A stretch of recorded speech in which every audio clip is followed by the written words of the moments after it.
Hello, hello, welcome, please come in. It's time for another bonus episode. 2 months in a row with bonus content? I know, I spoil you. However, the reason for the bonus episode is the channel hit a new milestone. 5,000 subscribers, so I too have been spoiled. And while there were many games in the running for the 5,000 subscriber bonus episode, only one could win the Patreon poll, shameless plug, and that was completing FF12 using only the Ulan. Is that how you pronounce that? Close enough. Anyway, Ulan serves as the game's answer to Dragoons, having heavy armor, spears, and a bunch of kind of random bonuses. I've typically found that Ulan fits awkwardly into the party in a casual playthrough. They don't have the sheer martial prowess of a Foebreaker or a Knight, they don't have the support capacity of a White Mage or a Machinist. Ulan is just kind of okay in a variety of ways, but doesn't really excel. But we've seen the same thing in Machinist, so who knows, maybe this'll go great. Anyway, first hunt is a Tomato. Tomato is dead. Then head south into the Giza Plains because I need to collect a Sunstone to use to access the palace for the big party. In the village, I can sell what loot I've acquired to buy a Javelin and then unlock the license to use it. Spears take 2 hands to wield, deal pretty good damage, and have a base 8 physical block. Not nearly as good as a shield, but it's something. The enemies around the Giza Plains are nothing that interesting, but I will say I am so thankful that spears have consistent damage. Axes and hammers are just a pain to use. Okay, I've gotten the Sunstone, and I should probably also buy some heavy armor for Vaughn. He doesn't have the license for it yet, but I won't get to a shop for a bit. Sunstone in hand, it's time to head through the Garam Scythe waterway. I really should have purchased some more potions, shouldn't I have? My HP isn't super high, and my defenses aren't exceptional. It'll be fine. Vaughn doesn't have to solo too much of the game on his own. Oh, crap. Guess I got a bit greedy. Nobody saw that. Look away. And we're back, and nothing of interest happened. I'm so glad that Zodiac Age version has quick saves. It's so nice to just be able to load a save when you do something stupid, especially with how slow this game is to save. Why is this game so slow to save? In the palace, I get to do some shouting puzzles. We love shouting puzzles. Grab the Dawnstone, and it's back into the Garam Scythe waterways, with Fran and Balthier, and I can finally customize my gambits. I need a mod that unlocks gambits immediately and skips this stupid tutorial. Anyway, I don't have any Ulan equipment for Balthier or Fran, but they have good enough stuff for now. Fran is useful for a bit, thanks to Cure and Fire, but she will not be making it onto the final squad. Unlike most other runs I've done thus far, the damage formula for spears is just strength. Balthier will be in the party for the rest of the game, though, because he has the 3rd highest strength. This is the first time Balthier is going to make it into the endgame party, isn't it? That's nice for him. Running through the Garam Scythe waterways, we join up with guest Amalia and fight the first boss. Some slimes.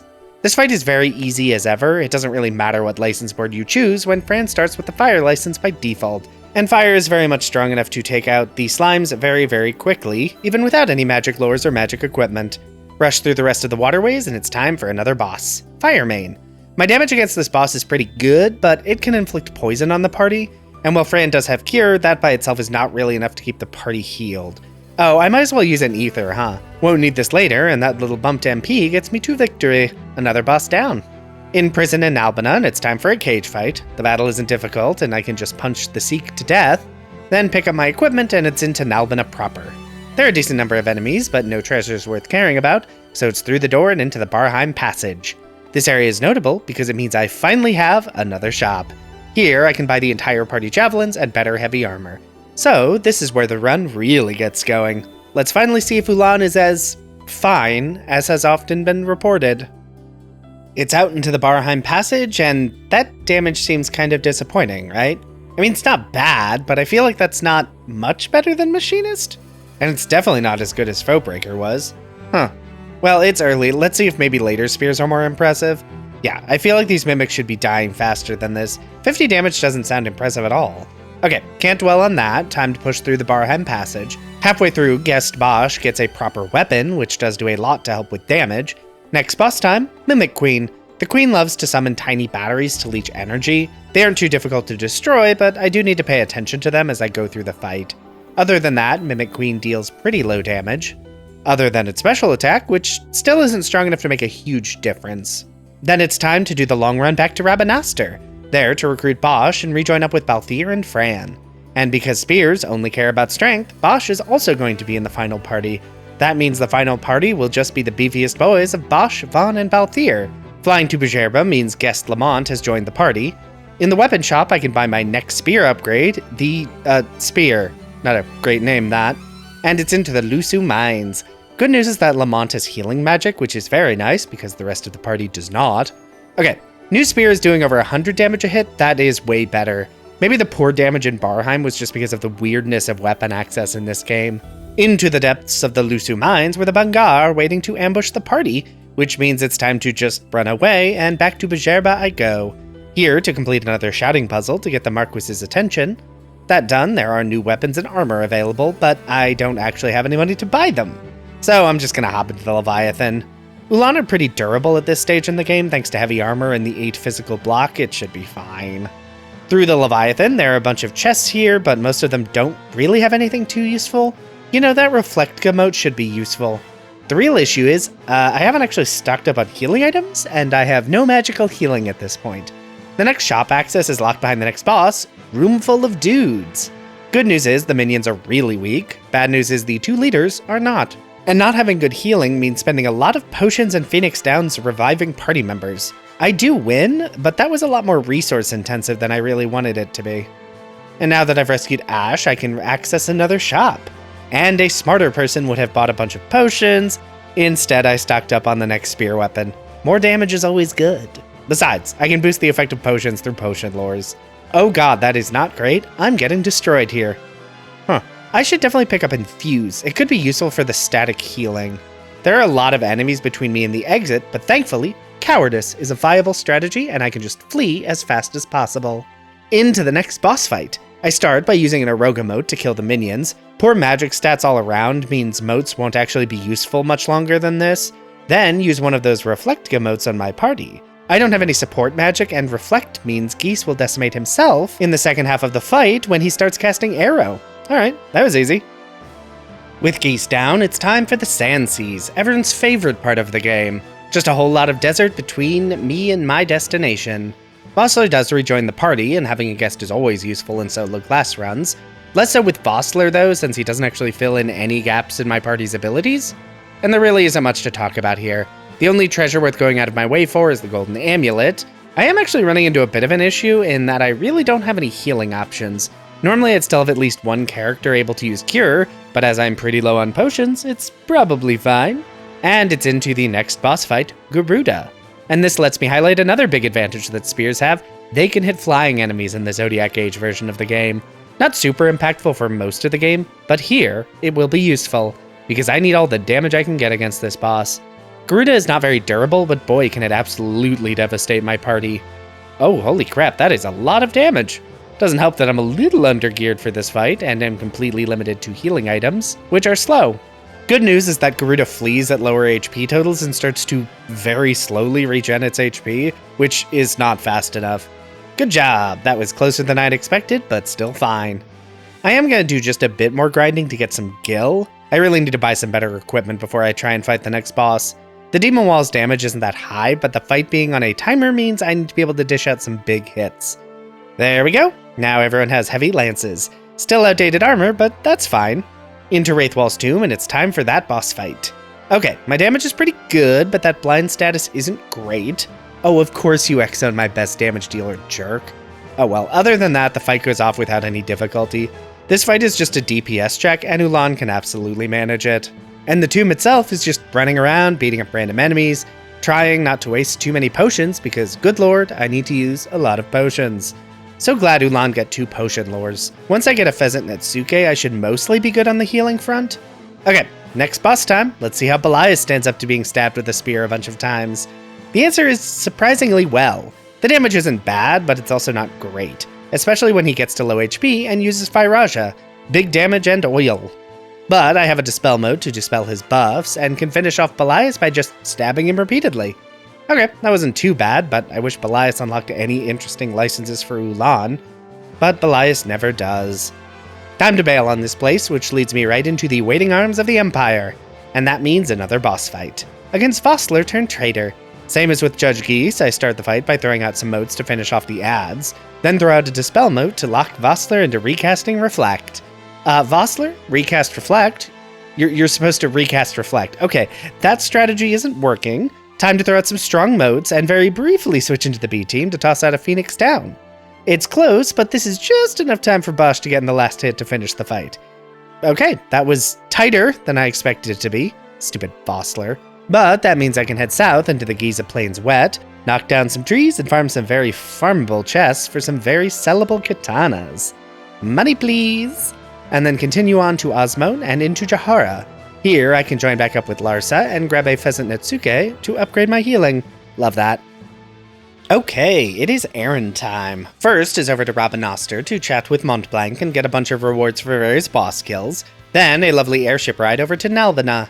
Here I can rent a chocobo to scare away the soldiers and run through the Mosforan High Waste to the northern part of the Esther Stand. Here I can grab the Berserker Bracers. This is a required pickup in any physical job class to give auto berserk to one character. I don't have the LP on anyone yet to equip it, but I will soon. Back to the Osmone Plains and into the Golmore Jungle. The Panthers here are easily chainable for good drops to get a lot of loot and therefore kill very quickly.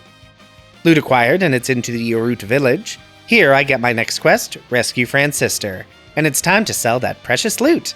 I can finally have up-to-date armor, and the spear here is the first elemental spear in the game. Storm Spear, as the name suggests, deals lightning damage. A lot of the spears in this game deal elemental damage, especially the mid to high tier spears. While this does, in theory, let me target elemental weaknesses, it also makes me very vulnerable when facing enemies that resist, are immune to, or absorb that element. And because the attack strength of spears changes significantly from one to another, it creates problems with dealing optimal damage, but for now, better weapon is goodish. Into the Hen Mines, the enemies here are all very killable in very short order, and other than the Mimic chests, which I can ignore, nothing here resists lightning, and it's already next boss time. Tiamat isn't too difficult of a boss, but its large-scale Disablega can be a pain. I'm also dealing less damage than I expected. Maybe it resists lightning? Let me switch back to the Heavy Lance. Okay, that damage looks basically the same. Okay, looking at the boss stats, and it does indeed resist lightning damage, but the difference in attack strength means the Storm Spear is still basically the same. Dealing elemental damage can, theoretically, be a boon, but honestly I think it causes more issues than it actually helps. With one notable exception we'll get to much later in the video. For now, I just need to slowly chip away at the very easy boss until it finally dies. Sister rescued, and I can make my way through the previously blocked paths in the Golmore Jungle, and it's time for the next boss, the considerably more challenging Elder Worm. First up is to take out the minions. Good news is that the Elder Worm does not resist lightning damage. Bad news is Sporefall, which imposes a wide assortment of status effects on the party. Despite the animation taking up the entire screen, it does actually target an area, meaning it's important to try and separate out the party as much as I can to minimize its impact. And while I do have a lot of status curing items, it does take a decent amount of time to cure that many status effects. Okay, Elder Worm down and the rest of Golmore Jungle is smooth sailing, and I've reached Mount Baramises. Here, Larsa gets some bad news and leaves the party, and I have my next destination, the Still Shrine of Miriam, after I buy some better armor for the party and the Soul Eater Technic. Into the Paramina Rift head south through the winding and confusing map to reach the Still Shrine. Oh, and I have unlocked Berserker Bracers for Bosch, so he gets to benefit from that double speed and 50% damage boost. Do these enemies resist lightning? I feel like I'm dealing less damage than I'd expect. Maybe I'm just imagining it? Oh right, I also need to equip Vaughn with the Pheasant Netsuke. 50% bonus to item healing is absolutely essential with how healing-starved my party is. The Still Shrine is also home to the best mid-level loot grinding area in the game, so hold please. This treasure chest also has a chance to have an obelisk, a stronger spear, that also benefits from being non-elemental. Okay, grinding sufficiently completed, and it's time to move on. Next boss on the list is Venuskar. This arena has a magnetic field, slowing down any character with metal equipment, which is all of them. This isn't ideal. On the other hand, this boss is composed entirely of wet tissue paper, and Bosch has double speed and a damage buff. Yeah, that boss is always such a joke. I have no idea why they made it so incredibly frail. But with Venuskar defeated, the last statue has been rotated, and it's into the proper boss of this area, Marius. First, I need to kill the elemental motes it summons. Then, Marius delivers a devastating Blizaja, which really hurts, actually. But I can have Bosch use a Phoenix Down on Balthier, and then have everyone use Infuse to convert their unused MP into HP and fully heal the party. That's enough to turn the fight back to my side, and the boss is defeated. Nice! An actual use of Infuse. Back to Baramises to sell all that fancy loot. I can buy one more obelisk to complete my collection and some better armor for the party, and then stock up fully on all the status healing and potions I'll need for a while. I'm actually not that far from getting X potions, but I am, for now, limited to high potions. And it's the Bergen fight. First, defeat the ads. Bergen does get very dangerous as his HP drops, but spears, combined with Berserk, actually deal enough damage quickly enough to completely bypass the final phase of the fight. Okay, nice. Bergen is one of the bosses that can create the most issues in a run. I already have the Mossforan High Waste Crystal, so I can warp back to there, run through the High Waste and into the Salika Wood, collect the Moogle Apprentices to get the gate fixed to the Fawn Coast, and run through to the Hunter's Camp. Oh, they sell even better spears here? The Halberd, which is also, thankfully, non-elemental. Oh, and I can buy remedies here. Ulan don't get all 3 remedy lores, but they do get 2 of them, and that's a huge boon for status healing. Okay, time to press on through the rest of the Fawn Coast and into the Sita Uplands, which also doesn't really have anything that interesting to grab, so I can chat with this child to get the hunt for the Tomato family and the key that unlocks the Soken Cave Palace. And it's next boss time, Tomatoes. First on the list is to make sure both Vaughn and Balthier have full remedy gambits. The biggest threat these stupid things have is imposing a lot of status effects, making this fight incredibly obnoxious. This was, in fact, one of the few walls that Throwbreaker faced, and I would very much prefer that not be the case again. Because of the sheer status inflicting potential, I'm even going to take the Berserker Bracer off Bosch, so he too can use remedies. Seriously, this fight is just miserable. Thankfully, the Queen doesn't have time to buff herself to an untouchable destroyer, so the fight only takes 1 attempt. Sweet relief. The rest of the Cave Palace is more of the normal, just kill everything as I run on to the next boss, Ahriman, which can inflict doom and split itself to try to overwhelm me. However, having a Berserk Ulan means most of that is for nothing. It never even gets off an Immobilize. Doom never triggers, and the divided clones have less HP and don't stick around long enough to matter. And we've reached Arcades. After some dumb plot nonsense to get access to the city proper, it's time to do some shopping. The weapon shop has some great new armor that I actually can't afford yet, and the item shop finally has X potions for sale, meaning my healing has nearly reached its peak level.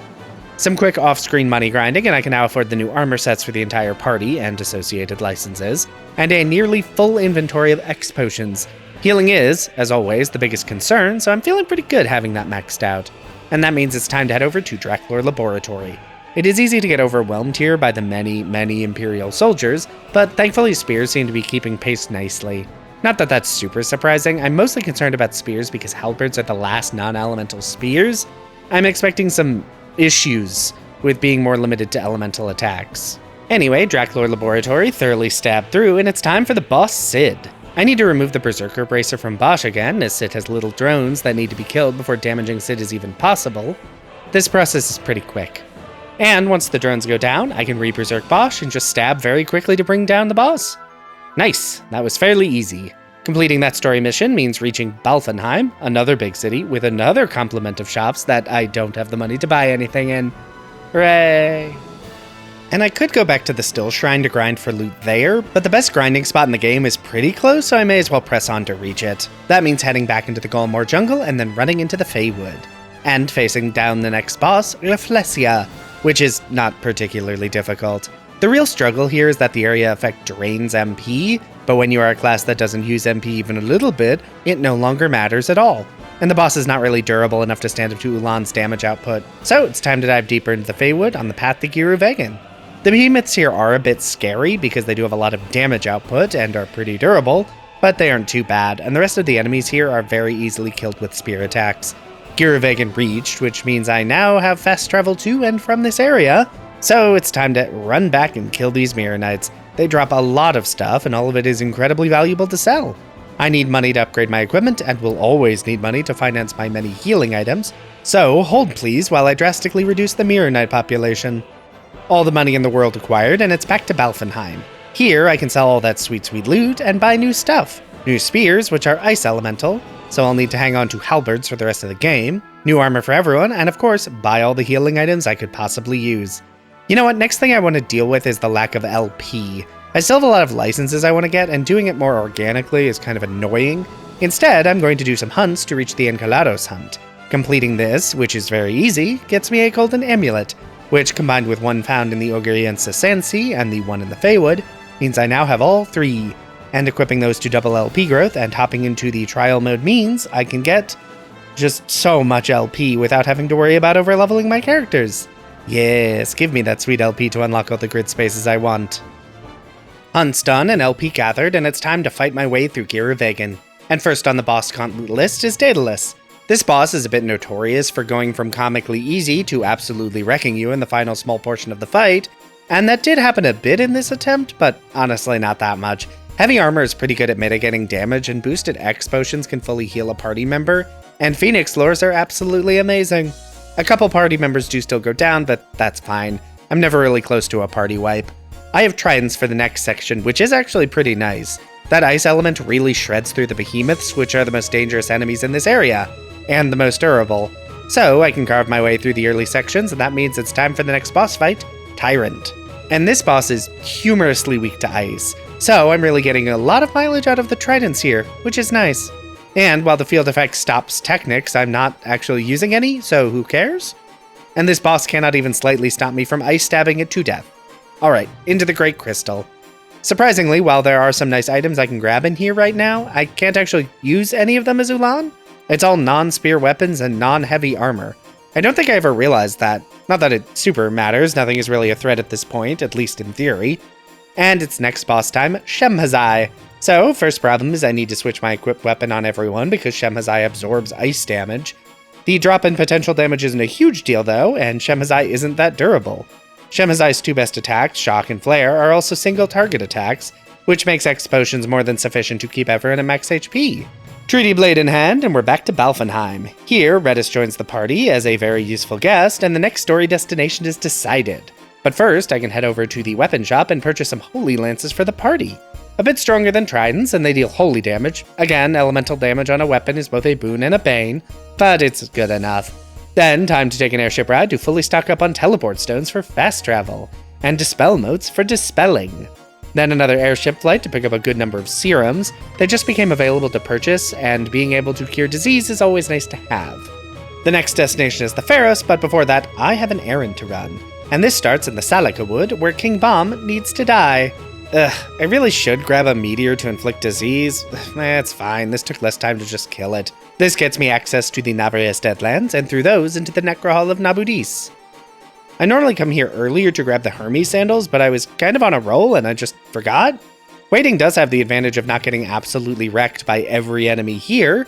I mean, some are still fairly dangerous, but you know, little bit of risk, little bit of reward. After a long and dangerous trek through the area, I can grab the Hermes sandals. Auto haste on the equipped character, combined with Bacchus Cider for Berserk and Domain Calvados for Bravery, and my offensive strategy for Bosch is now set. And after some more money grinding in the Feywood, I can unlock and purchase monographs. These unlock special drops on certain enemy types depending on the monograph, which are very useful for unlocking certain items. And doing all this definitely isn't going to be a complete waste of time. So turns out that was a complete waste of time. So the reason I did all that was that accessing the Pharos means I can get rare loot items I need to unlock the Bazaar recipe for the Gungnir, the next big spear, to upgrade my damage.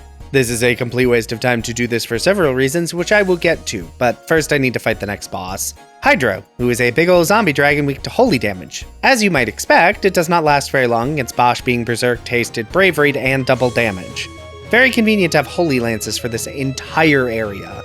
So, while I waste an hour and a half trying to get the stupid ingredients for the Gungnir recipe, let me highlight the reasons that was a waste of time. Reason the first, almost everything in the Pharos is weak to holy damage. So much of it. Which means the Holy Lances I bought are dealing way more damage than the Gungnir ever could. Reason the second, the drop rates on the monograph items I need are so stupidly low, it takes forever to get any single one of them. And it takes so long to do so, that my party actually gets a bit over-leveled. I reached level 50 and I'm still short 2 items. I should be fighting the final boss now. Which, to be fair, is very soon, but still. It takes so long that I end up giving up because I'm going to be completely over-leveled by the time I actually get the items I need. Oh, and reason 3 it's stupid is that there is a Gungnir in a chest in the next dungeon. Easily obtainable. Like yeah, a second Gungnir would be nice, but come on. Bosch is dealing nearly double damage at 3 times speed at full buffs. He's the only one that really matters. So yeah, recommendation, don't do this. I really love FF12, I do. There is a reason it's been featured on the channel so many times. And no, it's not just the view count, though it's also not just the view count. But I hate the way the loot and bazaar system works in this game. It sucks. It just sucks. That complete waste of time done, and it's time to hop into the Pharos proper. First up is to gather black orbs to activate these weird pillar things, and hoo boy, do holy lances deal a lot of damage.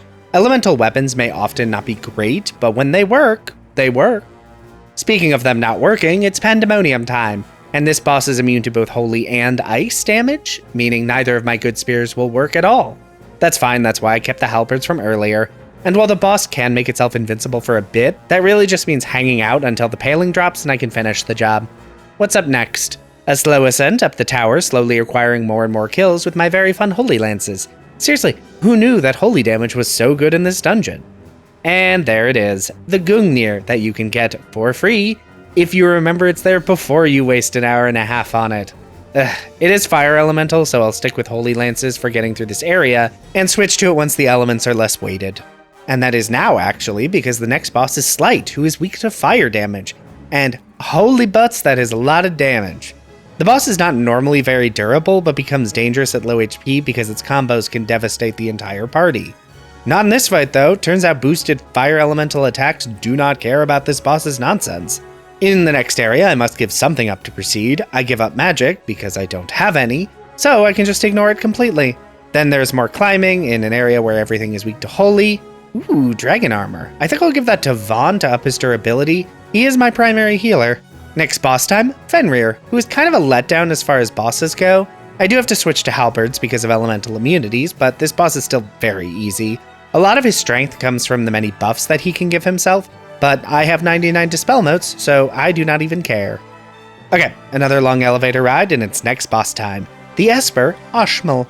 First item, cast float via moat on the entire party, then set up a serum gambit, because I forgot to do that earlier, and then wait as Ashmal beats up the party. He actually takes out Bosch and Redis briefly, but it's not enough to really change the outcome. Next up is the Gabranth fight, which is a joke as always. It's so wild to me how different the two Gabranth fights are in this game, considering how close they are in the story. Seriously, I take out half his health in the time it takes to open my inventory. Gabranth, what the heck? And then Cid. Fight starts off easy, as per normal, and then it's time for Famfrit to come in. I have to upgrade my gambits and remove Berserk from Bosch, which is never ideal. Good news is having Dispel Motes lets me handle Famfrit's buffs, and my attacks are just too strong for this fight to be a threat. The Esper goes down, and Cid follows shortly after. Huh, I never actually checked what Ashmal and Famfrit unlock in the Olan board. Oh well, it's probably garbage. And completing the Pharos means the only thing left to do is board the Bahamut for the final series of fights. Nothing else I need, let's see how this goes. And first up is the actually scary Gabranth fight. As usual, getting Gabranth down to half HP is very easy, and while he does then heal, getting him back down to critical health is still very easy. But that is when the nonsense starts, with hefty combo attacks one-shotting party members. Good news is that it's time for a quickening, because the end of this fight is nonsense. And while I don't actually do a good job of using quickenings, that is fine, because Gabranth is not actually very durable. But that was the warm-up. Now it's time for the Vayne fights. First up is regular Vayne, who is easy as ever. He honestly spends more time in his fancy cutscene attacks than in the actual fight. So it's into Swole Vayne. First problem is his swords have elemental immunities. I think they may be different, but I'm just going to switch everyone to halberds, mostly because Bosch is berserked, so I have no idea which one he is going to attack. Swole Vayne is more intimidating than regular Vayne, but still not by much. Nice magic paling, idiot. I don't have magic. And that means it's into the final fight against the Undying. A true test of healing, damage, and multitasking on a powerful scale of... Wait, what? He's dead? How is he dead? He didn't even use half his palings. Did I kill him too fast? Can you kill him too fast? No, wait, hold on a sec. We need to rewind that because I'm unclear what just happened. Good news is that the Zodiac Age Remaster autosaves between screen transitions, and I know already that it saves right before the Undying fight. So let's pop back into that fight. And okay, so now that fight progresses more or less normally, no idea what happened the first time. Maybe I just got really lucky with combo attacks? Anyway, I mostly did this to make sure the first one wasn't some sort of obscure glitch I've never seen before. It still isn't actually difficult. Despite only having 2 potion lures, cough, Vaughn is still mostly able to keep the party healed up with Balthier as backup. And while Vayne does have some pretty strong attacks in the back half of the fight, it's not that bad. Particularly when I have a huge stockpile of Dispel Notes to remove all the buffs he casts on himself as needed. The 2 physical paling phases are more annoying than threatening. Even Tetraflare is barely worth talking about. both because a Mega Elixir can fully heal the party and because the Undying dies very shortly after the final paling falls. And that is Vayne dead. Again, I guess. And that was Final Fantasy XII with only Ulans, and that was really fun. I was curious how Ulan was going to handle this game. A lot of the commentary on the class is that it's kind of disappointing, and I think it would be in a casual playthrough because it doesn't really specialize enough in anything to be that useful. But much like Machinist, that lack of specialization really serves it well in a solo class run, where that versatility can really shine. And wrapping up, I did want to say thank you to everyone watching, subscribing, commenting, etc. 5,000 is a wild milestone that is beyond what I thought the channel could ever reach, so I wanted to take this opportunity to say thank you to everyone who watched a video and said, sure, I could stand more of this. I did also want to shout out that I have a Patreon, linked in the description. I spend a lot of time making these videos, so if you enjoyed the video, want to support the channel, and are financially stable enough to do so, that exists. No pressure though, this channel is free to enjoy for everyone and will remain that way. For now, if you liked this video, be sure to hit that like button. If you'd like to see more of this, feel free to subscribe. Hey, maybe leave a comment if you have something you'd like to say. But whatever you decide to do, have a safe trip home.